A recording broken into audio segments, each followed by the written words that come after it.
I left the Democratic Party because it is led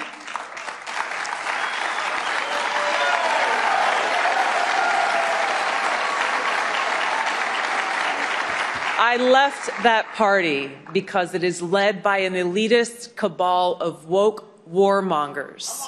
Imagine watching your favorite movie where the protagonist unexpectedly changes sides, leaving you wondering what prompted such a shift. Now picture it happening in real life, but instead of a fictional hero, it's Tulsi Gabbard, a former U.S. representative, presidential candidate, and longtime Democrat who's switching political sides.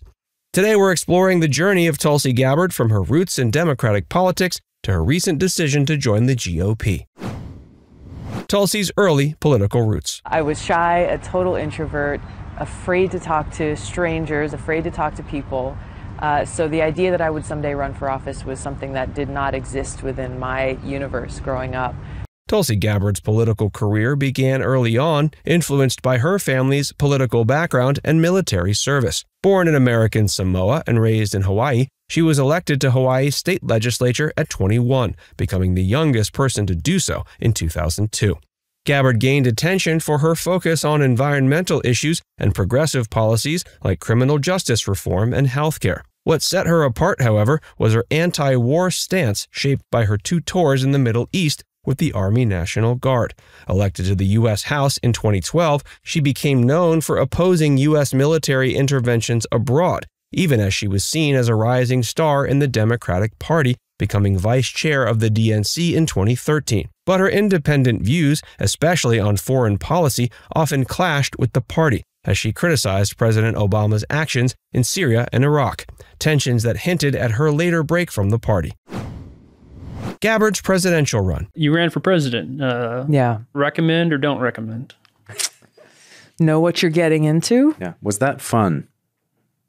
Can you define fun? Use it in a sentence, please. Would you say it was aloha? I brought aloha. It was both very disheartening in seeing and experiencing like the toxic underbelly of so much of our, I don't want to say our politics, but the political kind of conglomerate of political power, politicians and the mainstream media and the big money and all of that big tech. Tulsi Gabbard's 2020 presidential run was a pivotal moment in her political career. Initially, her candidacy gained little attention, but her unconventional positions soon made her a polarizing figure in the Democratic field. Unlike many of her rivals, she openly criticized her own party, particularly on foreign policy. She advocated for non-interventionism and opposed U.S. involvement in regime change wars. While this isolationist stance resonated with some viewers, it clashed with the more interventionist policies supported by mainstream Democrats. Gabbard's foreign policy positions drew criticism, with some in her party viewing her as a rogue figure. Her views on military engagement seemed more aligned with Republican or libertarian circles, leading to accusations that her positions mirrored those of Donald Trump. Her critique of U.S. involvement in Syria, in particular, alienated voters who believed America had a role to play in global conflicts. During the Democratic debates, Gabbard gained further attention by sharply criticizing Kamala Harris's record as California's Attorney General, accusing her of policies that disproportionately harmed communities of color. This confrontation boosted Gabbard's visibility, but it also distanced her further from the Democratic establishment. Despite her brief surge in media attention, Gabbard's campaign failed to gain traction. Her unconventional positions and outsider status alienated core Democratic voters. By March 2020, she suspended her campaign, endorsing Joe Biden, though her exclusion from the Democratic National Convention signaled a growing rift within the party. The tension worsened during Trump's first impeachment trial when Gabbard voted present instead of taking a firm stance. She explained it as a protest against hyper-partisanship, but it left many Democrats feeling betrayed. Leaving the party. She just tweeted, "I believe in a government that is of, by, and for the people. Unfortunately, today's Democratic Party does not. Instead, it stands for a government of, by, and for the powerful elite. I'm calling on my fellow common sense, independent-minded Democrats to join me in leaving the Democratic Party. If you can no longer stomach the direction that the so-called woke Democratic Party ideologues are taking our country, I invite you to join me. By the time Tulsi Gabbard announced her departure from the Democratic Party in October 2022, her disillusionment with the party was no secret. In an emotional video message, she said that the party had become an, quote, elitist cabal of warmongers, more concerned with maintaining power than serving the American people. Her comments reflected years of growing frustrations with what she saw as the party's embrace of identity politics, wokeness, and an interventionist foreign policy.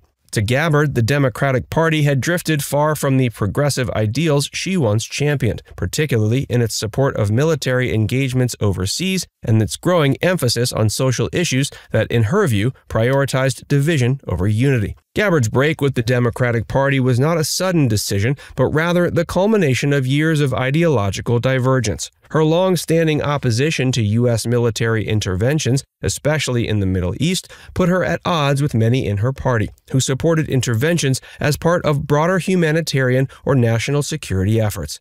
Gabbard had consistently opposed U.S. involvement in places like Syria and Afghanistan, positions that were more in line with Republican and libertarian views than those of mainstream Democrats. Her meeting with Syrian President Bashar al-Assad in 2017, which she justified as a diplomatic effort to bring peace to the region, further alienated her from the Democratic establishment, which saw Assad as a dictator responsible for war crimes. Beyond foreign policy, Gabbard also expressed frustration with the Democratic Party's focus on social issues, particularly its embrace of identity politics.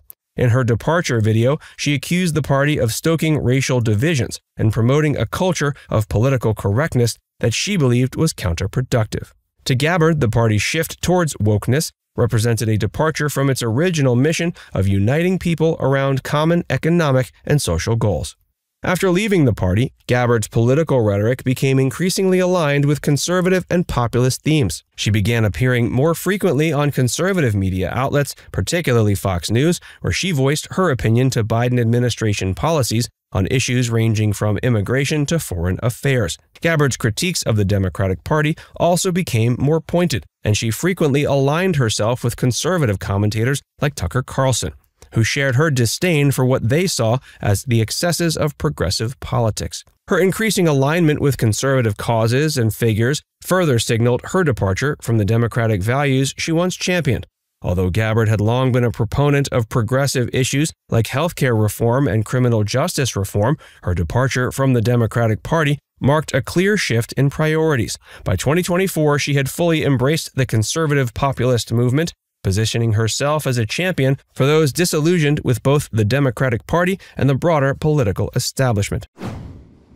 The Trump endorsement and the path to the Republican Party. I'm looking forward to casting my vote for President Trump because you are our best and only hope in this election to lead our country toward a future where every one of us can live in a truly free, peaceful, and prosperous nation.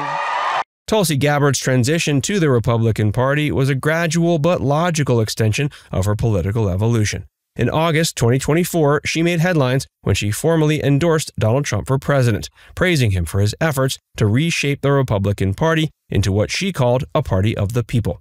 This endorsement was the culmination of years of increasing alignment with Trump's policies, particularly on foreign affairs and national security. Gabbard's support for Trump was rooted in their shared opposition to U.S. military interventions abroad, as well as their mutual disdain for the Democratic Party's embrace of identity politics and woke culture. For Gabbard, Trump represented a new vision for the Republican Party, one that prioritized the interests of ordinary Americans over the political elite.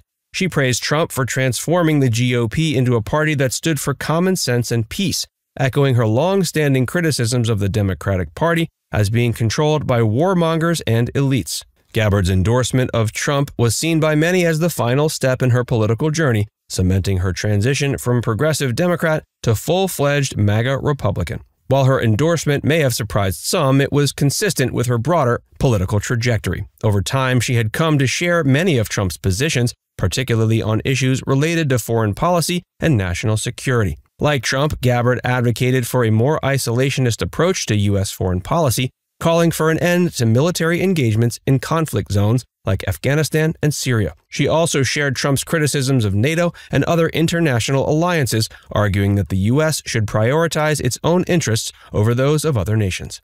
Now it's time to hear from you. Do you think Tulsi Gabbard's decision to join the Republican Party was driven by principle or political opportunism? Let us know in the comments section below.